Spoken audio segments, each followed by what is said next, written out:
देखिए, greetings everyone. In previous lectures, we have studied about the goods. There are two types of goods: final goods and intermediate goods. पढ़ा है हमने. Now, today we will study about the goods. और इसमें भी हम इसकी classification ही पढ़ेंगे.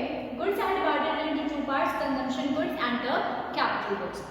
Consumption goods और कैपिटल गुड्स क्या होते हैं वो डिस्कस करेंगे अब. कंजम्पशन गुड्स और इसका दूसरा नाम होता है कंज्यूमर गुड्स. वर्ड से क्लियर हो रहा है कि consumer goods are those goods which are purchased by the consumer for the satisfaction of his wants. For the direct satisfaction of his wants is known as consumer goods. That's why इसको consumer goods और consumption goods इसीलिए कहा जाता है क्योंकि consumer क्या करता है, कंजम्पशन करता है, इसीलिए उसे कंजम्पशन गुड्स कहा जाता है. तो कंज्यूमर गुड्स और कंजम्पशन गुड्स क्या हुए? The goods which directly satisfy the human wants, यानी कि which he purchases for the satisfaction of his wants is known as consumption goods. जैसे कि ice cream, milk purchased by the households, sugar purchased by the household is known as consumption goods. Consumption good is again divided into four parts: durable, semi-durable, non-durable and non-material goods. First of all, durable goods. Durable goods कौन से goods होते हैं? Word से clear हो रहा है कि durable goods are those goods which can be use for several years, यानी कि जिनका इस्तेमाल हम क्या कर सकते हैं, कई सालों तक यूज कर सकते हैं. तो वो क्या होते हैं? हमारे ड्यूरेबल गुड्स होते हैं. तो ड्यूरेबल गुड्स की जो वैल्यू होती है वो जनरली क्या होती है? हाई होती है. That means it can be use for several years. Several years तक इसको यूज कर सकते हैं और उनकी वैल्यू क्या होती है? हाई. वेरी हाई वैल्यू होते हैं ज़्यादातर. For example refrigerator, AC, furniture, ये सब क्या है? ये हमारे ड्यूरेबल गुड्स होते हैं, durable consumer goods. Now comes the semi durable consumer goods. Semi durable क्या होता है? Semi durable is those goods which can be use for 1 or 2 years, यानी कि इससे ज़्यादा नहीं, 1-2 years तक ही यूज हो सकते हैं. They are known as semi durable goods. इसकी वैल्यू थोड़ी सी कम होती है in comparison to the durable goods. तो सेमी ड्यूरेबल क्या होंगे? सेमी ड्यूरेबल जैसे होंगे क्लोथ्स आपका हो गया, क्रॉकरी हो गई, क्लोथ्स हो गए, ये सब एग्जाम्पल किसके होते हैं? इलेक्ट्रिकल गुड्स हो गए. They are the examples of the semi durable goods. Third is non durable goods. Non durable goods are those goods which are use for the single act of consumption. Single act of consumption. Single act of consumption क्या मतलब है इसका? That means it can be use only for one time. एक ही बार हम इसका इस्तेमाल कर सकते हैं और इनके जो प्राइस होते हैं वो बहुत थोड़े कम होते हैं. जैसे कि यहाँ सारे all eatable items are the non durable goods, क्योंकि हम एक ही बार उसे कंज्यूम करते हैं, उसे बार बार हम उसे यूज नहीं कर सकते हैं. टूथपेस्ट हो गया आपका, ऑल द ईटेबल आइटम्स हो गए, they are use in the non durable. वो किस कैटेगरी के अंदर आते हैं? नॉन ड्यूरेबल गुड्स के अंदर आते हैं. Now the non material goods और द सर्विसेज. ये क्या होती हैं? नॉन मटेरियल गुड्स और सर्विसेज. ये नॉन मटेरियल इसलिए कहते हैं because it can not be touch. इसके टच नहीं किया जा सकता but it can B feel. But इसके लिए हम पैसे देते हैं और इससे हमें डायरेक्ट सेटिस्फैक्शन मिलता है. Like doctor treat the patient तो सेटिस्फैक्शन मिलता है. Teacher teachers in the school तो सेटिस्फैक्शन मिलता है. तो ये एक सर्विसेज होती हैं which are provided for the direct satisfaction of the wants. तो ये आपके ड्यूरेबल गुड्स के कंजम्पशन गुड्स के पार्ट्स होते हैं: durable, semi durable, non durable and non material goods and the services. तो कंज्यूमर गुड्स समझ में आ गया. Consumer goods are those goods which are directly purchased by the consumer for the satisfaction of his wants, his और her wants. अब हम बात करते हैं किसकी? Capital goods. Capital goods are those goods which are the fixed assets of the producer. इसके fixed assets होते हैं प्रोड्यूसर के, ये होते हैं कैपिटल गुड्स. अब कौन से होते हैं? आपको याद होगा मैंने प्रीवियस लेक्चर में बताया था कि जो फाइनल प्रोड्यूसर गुड होता है वो क्या होता है? फिक्स्ड असेट्स होते हैं ना, जो फाइनली प्रोड्यूसर लेता है for the further production. Like machineries हो गई, ट्रैक्टर्स, मशीनरीज एंड ऑल, ये सब चीज़ें वो किस लिए लेता है? फर्दर प्रोडक्शन करने के लिए. बट वो उसका मेन मकसद उसको रीसेल करना नहीं होता है. तो यहाँ पर भी यही है कि जो कैपिटल गुड्स हैं they are the fixed assets of the producer. That means वो हमारे क्या होते हैं? फिक्स्ड असेट्स होते हैं. प्रोड्यूसर के क्या होते हैं? फिक्स्ड असेट्स होते हैं. तो capital goods are the fixed assets of the producers. Like plant and machinery are the example of the capital good. Plant and machinery क्या है? कैपिटल गुड का एग्जाम्पल है। कैपिटल गुड्स वो गुड्स होते हैं वो किस लिए यूज किया जाता है, either for the replacement of the assets, that means हम पुराने गुड को दूसरे गुड से रिप्लेस कर देते हैं, जैसे पुरानी मशीनरी को दूसरे मशीनरी से रिप्लेस कर देते हैं, या फिर हम क्या करते हैं addition to the capital stock, जैसे कि एक मशीनरी हमारे पास और हमने 2 मशीनरी खरीद ली तो वो भी हमारा कैपिटल गुड ही होगा। तो कैपिटल गुड्स जनरली किसके लिए इस्तेमाल किए जाते हैं, for the further production, that means capital goods are repeatedly used in the process of production for the several years. Capital goods क्या होते हैं, रिपीटेडली यूज होते हैं in the process of production for the several years, that's why इसको क्या कहा जाता है, इनको कहा जाता है fix assets of the producer. क्या कहा जाता है, fix assets of the producer. Clear हो गया कैपिटल गुड्स। तो कैपिटल गुड्स क्या होंगे, कैपिटल गुड्स भी एक तरह से प्रोड्यूसर गुड्स ही है, बट ये फाइनल प्रोड्यूसर गुड्स है क्योंकि इसका मेन मकसद आपका रीसेल करना नहीं होता है। तो आप इसे इंटरमीडिएट गुड्स की कैटेगरी में नहीं लाओगे, ये किस कैटेगरी में आएगा, फाइनल प्रोड्यूसर गुड्स। अब हम बात करते हैं, मैं एक स्टेटमेंट बोलने जा रही हूँ, ध्यान से सुनना। All capital goods are producer goods but all producer goods are not capital goods. क्या स्टेटमेंट है, मैंने बोला कि all capital goods, I am writing in the board, just note it down first of all.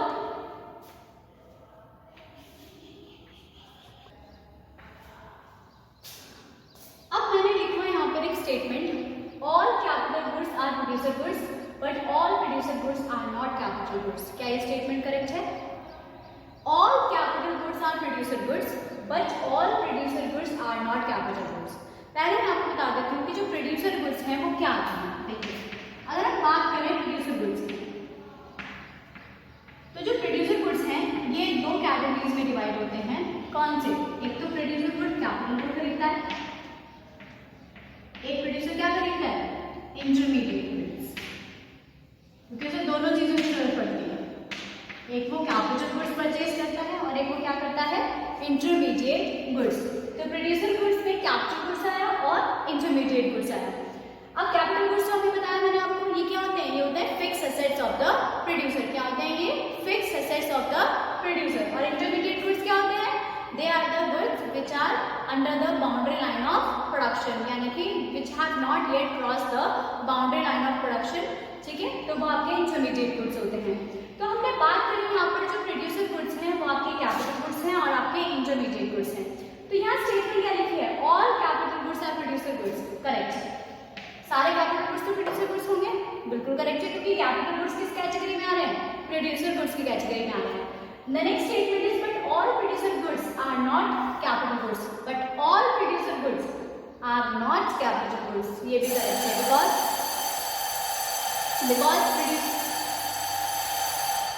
Because producer goods क्या होगा, producer goods हमारे क्या होंगे, कैपिटल गुड्स भी होंगे और हमारे इंटरमीडिएट गुड्स भी होंगे। प्रोड्यूसर गुड्स क्या होंगे, capital goods as well as intermediate goods. तो ये स्टेटमेंट बिल्कुल करेक्ट है, आप इसको एक्सप्लेन ऐसे करेंगे, all capital goods are producer goods because capital goods are the part of producer goods, but all producer goods are not capital goods because producer goods के 2 parts होते हैं, capital goods and intermediate goods, कि in producer goods intermediate goods are also included. समझ में आएगा, producer goods के अंदर क्या इंक्लूड होता है, capital goods as well as intermediate goods. Now there is a difference between the consumption goods and capital good, कैसे एक्सप्लेन करोगे। First, consumption good is purchased by the consumers, तो capital good is purchased by the producer. Consumption good is not used for the further production. Capital goods are used for the further production. Consumption goods are not the fixed assets, but the capital goods are the fixed assets of the producer. Consumption goods are used by the consumer for the direct satisfaction of his wants, and the capital goods are used by the producers for the further production. यहाँ तक समझ में आया, clear हो गया। Now, जब भी हम एक्सपेंडिचर करते हैं इन दोनों गुड्स पे, कंजम्पशन गुड्स पे और कैपिटल गुड्स पे, तो उन्हें क्या कहते हैं, मैं आपको बता चुकी हूँ। अगर हम कंजम्पशन गुड्स पे एक्सपेंडिचर करेंगे तो it will be known as consumption expenditure, और अगर हम कैपिटल गुड्स पे एक्सपेंडिचर करेंगे तो it will be known as investment expenditure. क्या कहलाया जाएगा, वो इन्वेस्टमेंट एक्सपेंडिचर कहलाया जाएगा। क्लियर हो रही है बात। नाउ अब हम एक टॉपिक पढ़ेंगे इसमें, क्या टॉपिक पढ़ेंगे इसमें, इन्वेस्टमेंट। क्या करेंगे, इन्वेस्टमेंट। अब हम इन्वेस्टमेंट को देखेंगे कि व्हाट इज इन्वेस्टमेंट। देखिए ध्यान से देखिएगा, एक बहुत इंपॉर्टेंट टॉपिक है investment. What is investment? Investment क्या होता है?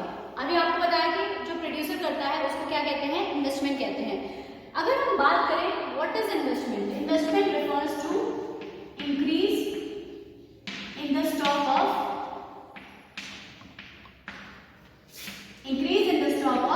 Capital formation. तो इन्वेस्टमेंट का दूसरा नाम भी क्या होता है? इन्वेस्टमेंट का दूसरा नाम होता है कैपिटल फॉर्मेशन। क्या नाम होता है इसका? Capital formation. क्यों कहते हैं इसे कैपिटल फॉर्मेशन? देखिए, increase in the stock of capital. अब यहाँ कैपिटल फॉर्मेशन में डाल दोगे आप यहाँ से, तब आपको अच्छे से समझ में आ जाएगा। Increase in the stock of capital. Capital का मतलब क्या है? कैपिटल होता है जो एक प्रोड्यूसर का अपना खुद का असेट होते हैं, वो कैपिटल लगाया जाता है। फॉर एग्जांपल, एक प्रोड्यूसर के पास 5 मशीनरी थी, उसने 2 मशीनरीज और खरीदी, तो उसके पास 7 हो गए। तो उसने इन्वेस्टमेंट कितने की करी? 2 मशीनरीज की और इन्वेस्टमेंट उसने की है। तो वो क्या है? वो उसका क्या कहलाया जाएगा? वो कहलाया जाएगा इन्वेस्टमेंट। क्या कहलाया जाएगा? इन्वेस्टमेंट। इसको डिनोट किया जाता है I से, is equals to delta K। That means I represents investment और delta K represents change in capital. Economics में जो K का मतलब होता है वो कैपिटल होता है और I का मतलब इन्वेस्टमेंट होता है, इनकम नहीं होता है। इनकम जो होती है वो Y से जनरेट होती है। इकोनॉमिक्स में Y जनरेट्स द इनकम, यानी कि Y डिनोट करती है इनकम को। तो what is investment? Investment means increase in the stock of capital. तो चेंज होगा स्टॉक, सपोज 5 मशीनरीज थी प्लस 2 हो गए तो 7 हो गए, तो ये कैपिटल 2 का है, वो क्या है? वो इन्वेस्टमेंट है। तो 5 प्लस 2 7 7, तो इसको क्या कहेंगे? इसको कहेंगे कैपिटल फॉर्मेशन। कैपिटल फॉर्म हुआ, कैपिटल बढ़ रहा है, तो इसीलिए इन्वेस्टमेंट का दूसरा नाम क्या होता है? कैपिटल फॉर्मेशन भी होता है। तो investment is also known as the capital formation. Now जो कैपिटल फॉर्मेशन है या फिर इन्वेस्टमेंट है, it is divided into 2 parts. ये 2 तरह की होती है। कौन कौन सी? एक तो होती है फिक्स्ड इन्वेस्टमेंट और एक होती है इन्वेंट्री इन्वेस्टमेंट। एक होती है फिक्स्ड इन्वेस्टमेंट और एक होती है इन्वेंट्री इन्वेस्टमेंट। ठीक है, फिक्स्ड और इन्वेंट्री। जो फिक्स्ड इन्वेस्टमेंट होती है वो किस पे की जाती है? फिक्स एसेट्स पे। जब भी कोई प्रोड्यूसर फिक्स एसेट्स खरीदेगा तो फिक्स एसेट्स बढ़ाएगा, तो क्या कहलाया जाएगा? Fix investment. अगर हम डेफिनेशन की बात करें फिक्स इन्वेस्टमेंट की, तो क्या होगी? Fix investment refers to the increase in the stock of fix assets of the producer. क्या फिक्स इन्वेस्टमेंट है?